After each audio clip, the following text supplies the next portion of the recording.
2019च्या विधानसभा निवडणुकीचा प्रचाराचा नगारा जो आहे तो याच पोहरादेवी या ठिकाणी वाजवण्यात आला आणि आता 2024च्या आगामी विधानसभा निवडणुकीचा नगारा या ठिकाणी वाजवला जाणार का? आपल्यासोबत बोलण्यासाठी आमदार भावना गवळी आहेत।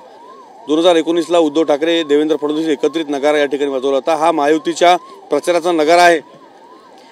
अर्थात मी असं म्हणेल की मोदी साहेब आले तिकडे एक वेगळा माहोल असतो, एक वेगळं आगळं वेगळं एक व्यक्तिमत्व हे मोदी साहेबांचं आहे। भारतातच नाही भारताच्या बाहेर सुद्धा त्यांना मानणारे चाहणारे लोक आहेत आणि म्हणून मी असं म्हणेल की 19चा विषय जो आहे देवेंद्रजींनी सुरू केला आणि 24मध्ये या सगळ्या डेव्हलपमेंटला शिंदे साहेबांची साथ लाभली, हे महत्त्वाचं आहे। शिवसेना या ठिकाणी होती आणि शिवसेनेचं अस्तित्व शिंदे साहेबाच्या रूपाने देवेंद्रजी यांना या ठिकाणी साथ मिळालेली आहे आणि त्याच्यामुळे आज हा परिसर आपण या ठिकाणी डेव्हलप झालेला दिसतो। नगाराचा या ठिकाणी काम झालं, म्युझियम झालेलं आहे आणि बंजारा समाज लाखोच्या संख्येने या ठिकाणी आलेत, हे सगळ्यांसाठी अभिमानाची गोष्ट आहे। राजकीय उलाढाली या पोहरादेवीने पाहिलेल्या आहेत।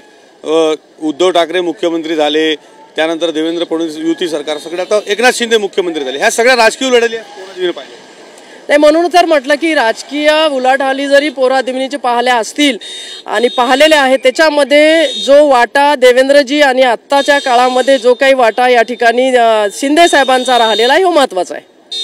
तर या होत्या आमदार भावना गवळी। कॅमेरामन प्रसादसह विवेक गावंडे, TVN मराठी, पोहरादेवी, वाशिम।